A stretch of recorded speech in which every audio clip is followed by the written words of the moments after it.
जो माँ बाप करते हैं वही बच्चे सीखते हैं। They copy you, they don't say much but they copy you, and out of respect also they sometime don't say something, but वो आप लोगों को देखते हैं कि माँ बाप क्या करते हैं, कैसे बोलते हैं, किस तरह से जीते हैं, उसका असर उन पर पड़ता है। मैं याद दिलाता हूँ, मैं एक जगह बम्बई में गया, तो लोग आते हैं, हमारे यहाँ एक परंपरा है, लोग प्रणाम करते हैं। तो उस माँ ने उस बच्चे को कहा प्रणाम करो, प्रणाम करो। बेटे ने प्रणाम नहीं किया। जब नहीं किया तो माँ को लगा, बड़ा संकोच हुआ, लेकिन उसने एक बार फिर कहा तो उसने नहीं किया, तो चुप हो गई वो। इसी बीच में बाकी लोग प्रणाम करने लगे। करीब 40-45 लोग थे, सब ने बारी बारी प्रणाम किया। जब सारे प्रणाम कर चुके, अब बच्ची ने देखा था कि 40-45 लोग सब प्रणाम कर रहे हैं, वो देख रही थी, और एक टोकरी रखी थी, वहाँ से एक फूल उठाते और सब बारी बारी से प्रणाम करते। और जब उसने देखा उस बच्चे ने कि सब ऐसे कर रहे हैं, तो उसको बताना नहीं पड़ा। जब माँ ने अंतिम में उसको कहा बेटा प्रणाम करो, और प्रणाम कराने से पहले माँ ने खुद प्रणाम किया। जैसे ही माँ ने प्रणाम किया, बच्चे ने, माँ ने तो बिना फूल उठाए प्रणाम किया। बच्चे ने देखा था 45 बार कि लोग फूल उठा के फूल रखते हैं चरणों में, फिर प्रणाम करते हैं, तो बच्चे ने बिना कहे वो फूल उठाया और फूल उठाकर प्रणाम किया। माँ तो प्रणाम करके उठ गई, बच्चा तो प्रणाम करके बिल्कुल लेटा ही रहा, उसको उठाना पड़ा। इसका मतलब इतना ही है कि बच्चों को फोर्स नहीं करना है, बच्चों को वो वातावरण दीजिए। नहीं तो गर्दन पकड़ के कई बार बच्चों को दबाते हैं ताकि अपनी इज्जत बची रहे, महात्मा जी के सामने या गेस्ट के सामने प्रणाम करो। हमें गर्दन नहीं दबानी है, बल्कि अपनी गर्दन झुकानी है। इसके पहले कि हमारी गर्दन बाद में शर्म से झुके, हम अपनी गर्दन को परमात्मा के सामने झुकाएं, प्रणाम करें, प्रणाम करें, और प्रणाम करके हम विनम्रता से वो कल्चर अपने जीवन में लाएं। अपने घर में कल्चर आएगा, पक्का मानिए संस्कार आएंगे, तो वो बच्चे भी सीखेंगे।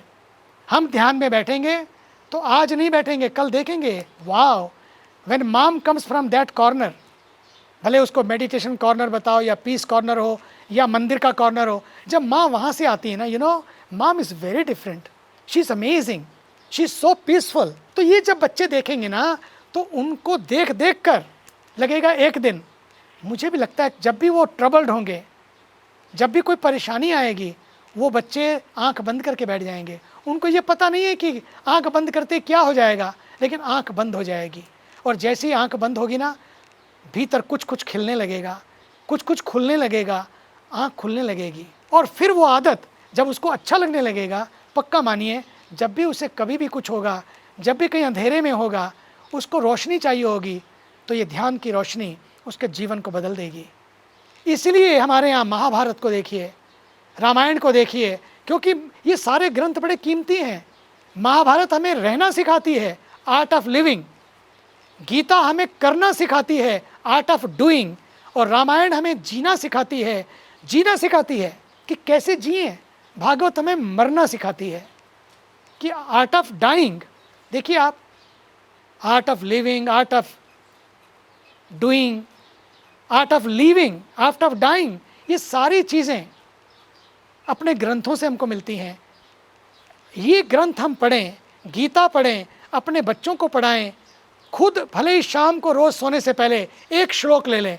That should be family time, there should be family rule. तो पक्का मानिए संस्कार बदलेंगे ना, संस्कृति बदलेगी, उसे खुद को बदलना होगा।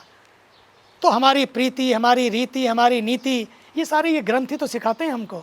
इसलिए इनका अध्ययन हो। जो अभी इस समय में घर पे अगर हैं, तो एक तो पति पत्नी आपस में, there should not be a domestic violence. What they will सी?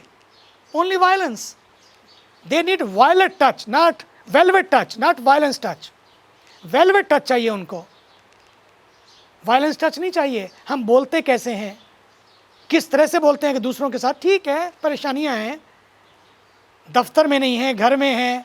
अब तो एक और मुसीबत है कि वर्किंग फ्रॉम होम, हर समय साथ साथ। अब ज़रूरी नहीं कि हर समय मेकअप करके बैठा जाए, लेकिन मेकअप करके ना बैठें, अपना मेकअप ऐसा हो जाए दिल का कि एक दूसरे को, एक दूसरे की बात अच्छी लगे, दूसरे से मिलना अच्छा लगे, दूसरे से बैठना अच्छा लगे, एक दूसरे के साथ तुम्हारे साथ बैठता हूँ ना, कुछ कुछ होने लगता है, ऐसा होना चाहिए। हम अपने को ऐसा बनाएं कि हमारे बच्चों के संस्कार, तभी उनको कुछ कुछ होगा। जब हम कुछ कुछ करेंगे, कुछ कुछ हमको होगा, फिर उनको बहुत कुछ होगा। इसलिए ये सारी बातें हमें पहले घर में लानी पड़ेंगी। घर से आरती शुरू करो ना, आरती घर से आरती शुरू कराओ। यहाँ तो आरती कभी कभी आएंगे, घर में आरती शुरू हो तो सच मानिए आप जहाँ भी रहेंगे जीवन आरती बन जाएगा, जीवन मस्त हो जाएगा और जीवन सुंदर बन जाएगा। सत्यम शिवम सुंदरम की कल्पना नहीं, बल्कि जीवन ही स्वर्ग बन जाएगा।